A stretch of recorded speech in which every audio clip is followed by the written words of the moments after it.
la différence de l'année dernière, il y avait un grand parcours à travers les bois. On va rester ici, on va faire peut-être 200 mètres. Ah oui. Mais on a énormément de choses à dire parce qu'on est dans le centre nerveux, dans le centre administratif et religieux de Metz. Et ça dure comme ça depuis 1000 ans. Et peut-être avant, mais comme on n'a pas de preuves, on ne s'avance pas.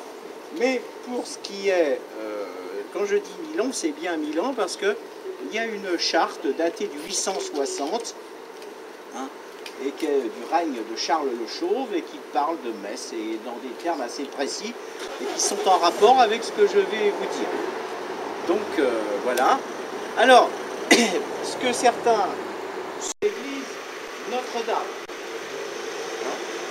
c'est aussi une église paroissiale avec son curé, avec le cimetière, un secteur paroissial à Metz différent. Notre-Dame, un secteur paroissial, et Saint-Médard en a un autre. J'en parlais tout à l'heure.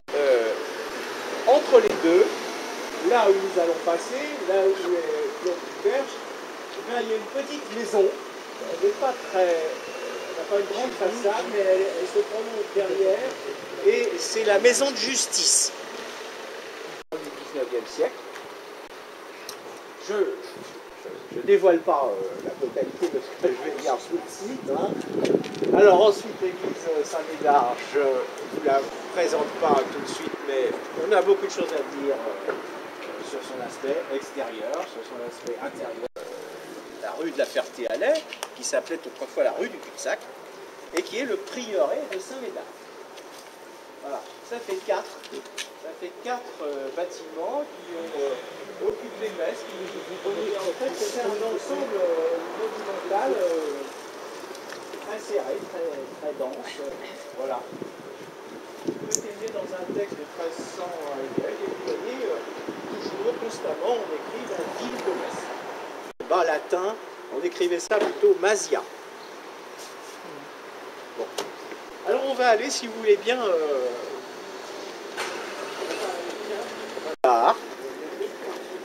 d'abord une petite chose, il n'y a jamais eu, contrairement à ce qu'indique une plaque de rue, de prieuré de Saint-Éloi à Metz.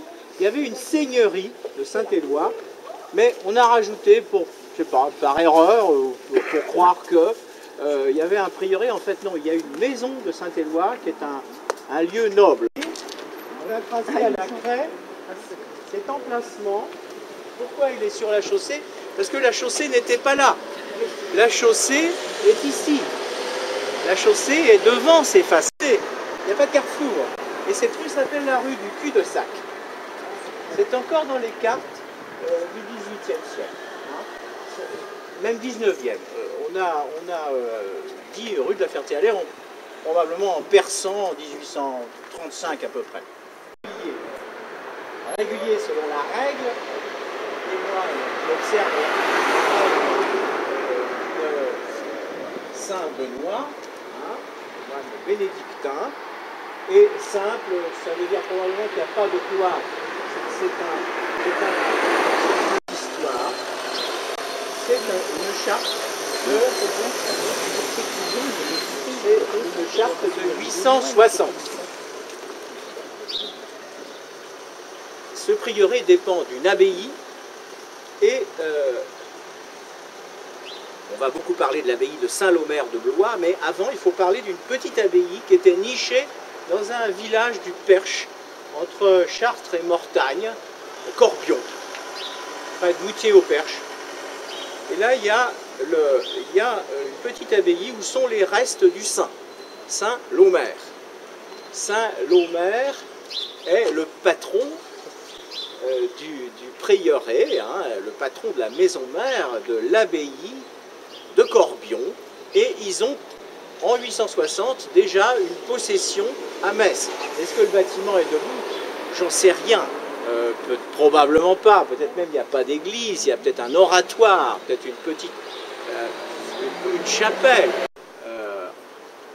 Il pago stampiensi, bon je ne suis pas latiniste, en pays des temples, villa de Metz en pays des temples, dépendant de l'abbaye de Corbion. Pourquoi ils ont fait faire ça, ces braves gens? Parce que les Normands ont tout ravagé à cette époque, de faire une liste de leurs biens pour qu'ils ne les perdent pas, pour qu'ils puissent les récupérer en sauvant les décombres, en quelque sorte, des ravages des Normands. Voilà. Alors, et Louis VI le Gros, c'est en 1120, il confirme aux moines de l'abbaye de Saint-Lomère qu'il possède bien un prieuré Saint-Médard à Metz. Voilà, alors un changement, donc les moines de Corbion sont partis, ils ont déménagé, ils sont à Blois, dans une belle ville protégée par des murailles, ils se font à ce moment-là aussi confirmer leur possession à Metz, et cette possession est bien un prieuré. En hôtel-dieu, dans le cœur de la ville, comme ça a pu être le cas à Étampes ou à Milly-la-Forêt. Voilà. Encore une chose, et puis après on passera à un autre lieu. À partir du XVIe siècle, on va dire c'est la décadence des vocations religieuses, et le roi de France de l'époque, c'est un autre, c'est François Ier, conclut avec le pape un concordat par lequel il permet la mise en commande. Alors la commande, ça s'écrit C-O-2-M-E-N-D-E, c'est-à-dire qu'on met en garde les biens auprès d'un grand dignitaire, d'un grand abbé, d'un grand archevêque,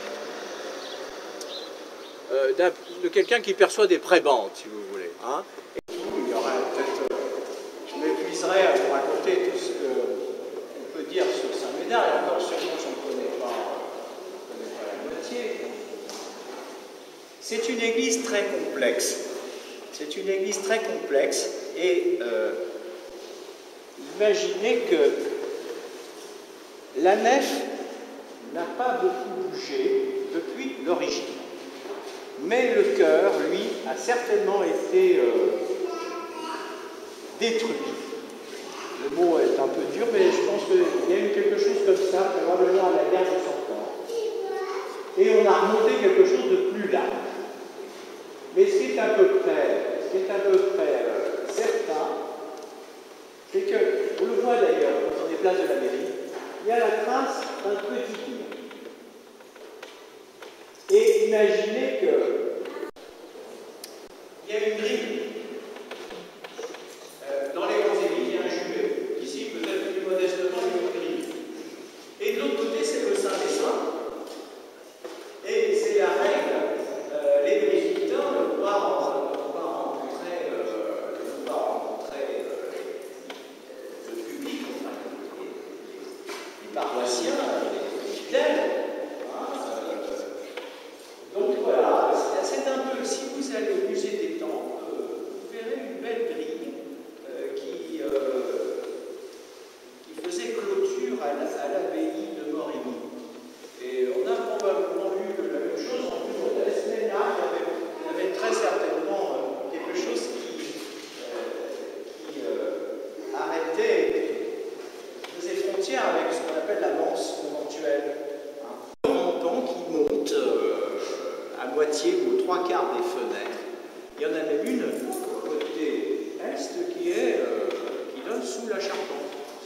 C'est comme ça, c'est improbable. Ça donne un côté assez mystérieux au clocher. Mais on ne peut pas y monter, il y a un escalier à vis. On passera 1 heure. Voilà. Ça peut-être parce que... Et tout ça, d'abord ça porte un nom savant dans l'architecture, c'est l'opus spicatum. Et c'est le signe que, on dit c'est visigothique. Si vous allez vous promener dans les Pyrénées-Orientales, vous verrez des maisons qui sont construites comme ça avec des pierres ou des galets en arête de poisson. Alors est-ce que les murs ont été faits du temps des Visigoths? Je ne sais pas. Mais il y a peut-être eu des survivances. C'est-à-dire que 3 ou 4 siècles après, au XIe siècle, on s'est mis à construire les murs selon ce mode d'opus spicatum. Voilà.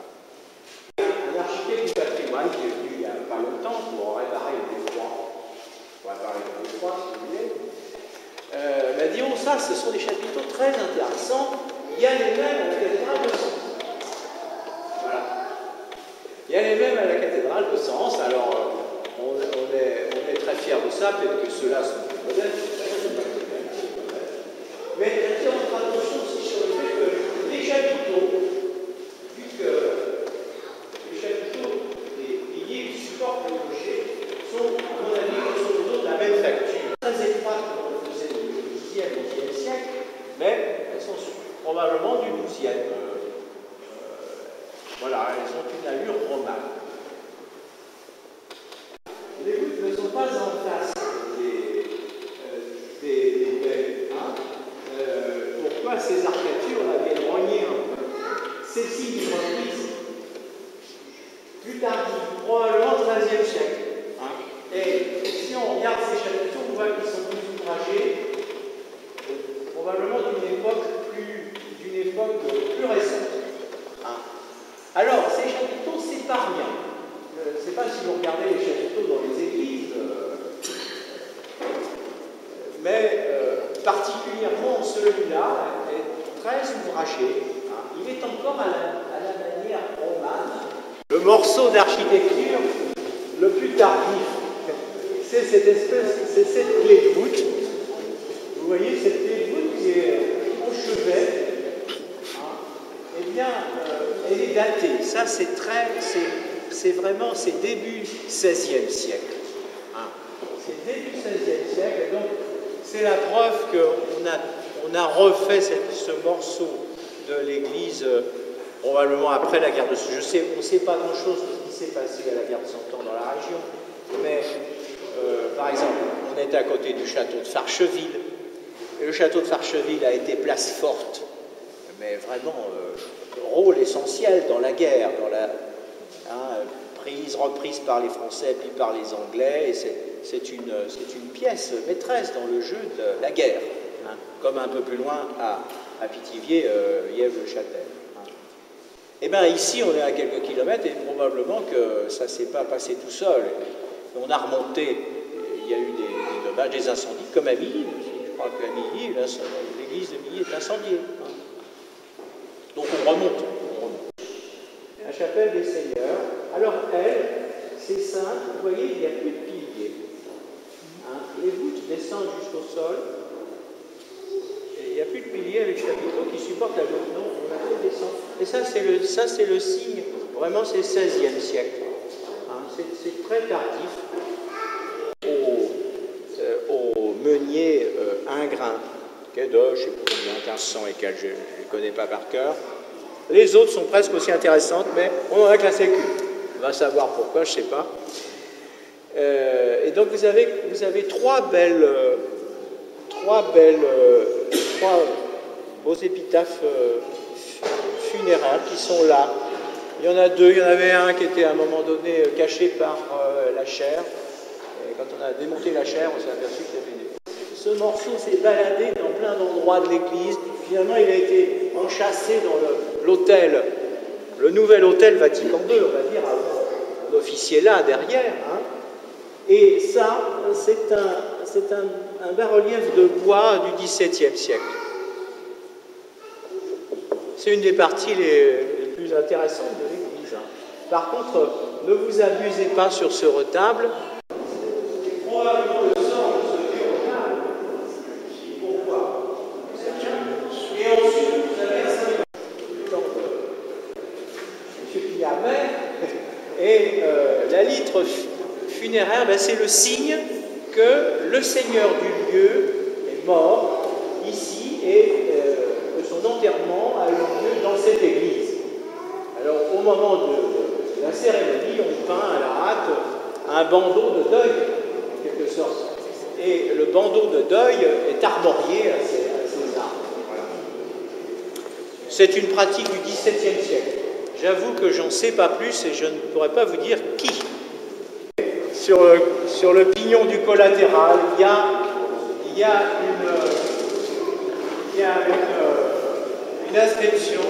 Cette inscription, bon, on ne l'a pas déchiffrée.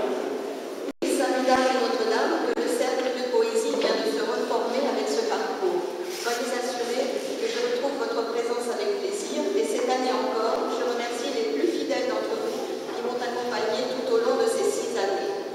Depuis 2008, nous avons pu revenir sur divers édifices de notre patrimoine messois. Et si quelques-uns n'ont plus de secret pour nous, il y a encore matière à faire revivre des sites détruits, oubliés ou tout simplement méconnus. Ensemble, un rayon de soleil sur leur éclat si beau frappe en silence les nuances des carreaux.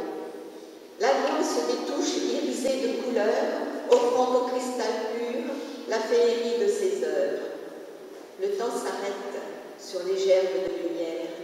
L'instant y est précieux, source de prière.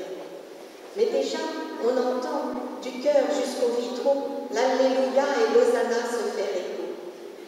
Marie, sous le ciel bleu du chef-d'œuvre de verre, nous accueille, sainte d'arabesque de plomb, ouvrant ses bras comme le ferait notre mère. Tandis que Julienne, en son ogive de pierre, une main sur la paille, l'autre sur le cœur, se noie dans un bain de flamboyante lumière. Au loin, Saint-Louis, assis sous le grand chêne vert, dans l'arcade où brille l'or, l'azur et le jade, offre à la justice ses subtiles lumières. Merci. Et probablement de la paroisse de Notre-Dame. Je dis, non mais d'après votre domicile, vous êtes probablement de la paroisse de Notre-Dame. Oui, tout à fait, tout à fait. D'ailleurs, la famille est enterrée dans l'ancien cimetière, le vieux cimetière qui passe, on en est sûr même, qui passe pour être le cimetière de l'église Notre-Dame. C'est du décor type château de Fontainebleau, si vous voulez. Hein. C'est du décor 16e siècle, c'est Renaissance. Pourquoi? Probablement. C'est la rue du courant d'air quand je pars du Nord à Metz. Mais c'est le lieu de la maison de justice. Alors, le prieuré Saint-Éloi de Paris, dont j'ai parlé tout à l'heure, les moines de Saint-Éloi sont au prieuré Saint-Éloi de Paris. Et en 1116, il y a un texte qui normalement devrait être conservé aux archives nationales. C'est écrit dans des livres, mais quand on va aux archives nationales, on dit c'est une pièce disparue. Donc c'est disparu. Mais c'est écrit dans des livres imprimés. 1116, donation d'une église. C'est probablement Notre-Dame, mais à l'époque, il l'appelle Saint-Hilaire. Je vais en parler tout à l'heure. Faut pas que je... aura droit de haute, moyenne et basse justice sur la ville de Metz. Haute, moyenne et basse justice, ça veut dire qu'ils ont droit jusqu'à la peine de mort. Est-ce qu'ils l'ont exercé? Je ne sais pas. On n'a pas de trace de ça, mais ce dont on est sûr, c'est que quand on n'est pas content de la justice seigneuriale, du seigneur de Saint-Éloi, on fait appel, on a déjà le droit de faire appel, mais on doit faire appel au roi. Et alors, j'ai déjà dit ça une fois, mais ça a fait rêver Claudine qui a fait un poème à ce sujet. Le prieuré Saint-Éloi aurait été le lieu où aurait été élevée Héloïse. Héloïse, dont le précepteur était Abélard, et ils ont fauté, comme ils fondaient un couple, et après le pauvre Abélard a eu plein de misère, mais c'est resté dans l'histoire de France. D'ailleurs, c'était un brillant intellectuel, un des hommes qui savait le plus de choses en France à son époque, dit-on. Héloïse fait partie. Il y a une différence d'âge, bien entendu, mais Héloïse, il tombe amoureux d'Héloïse. Donc ils vont se marier, ils attirent les foudres de l'oncle d'Héloïse, l'oncle Fulbert. Mais ils auront un fils qu'ils abandonneront en Bretagne afin qu'Abélard conserve sa liberté. L'oncle Fulbert, pour le punir, fera émasculer Abélard qui, pour protéger Héloïse, la placera dans un couvent dont elle deviendra l'abbesse. Abélard entrera dans les ordres et il prônera la fécondité intellectuelle et l'ascèse religieuse. Leur séparation sera l'occasion d'un échange de courriers très important dans lequel Héloïse proclamera, elle, la violence du désir amoureux. Voici le poème. Héloïse au prieuré. tandis que dans les plis lourds de sa robe austère se camouflait autant de foi que de mystère, Héloïse observait, dessus sa main vieillie, les résilles marbrées de ses veines bleuies. Lorsqu'elle couchait son amour sur le papier, Abélard occupait son esprit tout entier, et les murs du prieuré se faisaient l'écho de leur séparation et de ses tristes sanglots. Dans la nuit qui feutrait le silence muet, elle croyait entendre une voix bien-aimée, et ce rêve insensé la tenait éveillée dès que les étoiles allumaient la voie lactée. Alors, devant la fenêtre, elle s'accoudait, évoquant le portrait de celui qu'elle aimait, implorant le ciel de réunir leur esprit, puisqu'Abélard, dans sa lettre, l'avait promis. Alors, la pleine lune entrait dans la chambrette, se posait lentement sur les lettres ouvertes, et la communion s'opérait entre deux êtres qui, bien qu'éloignés, conversaient à la fenêtre.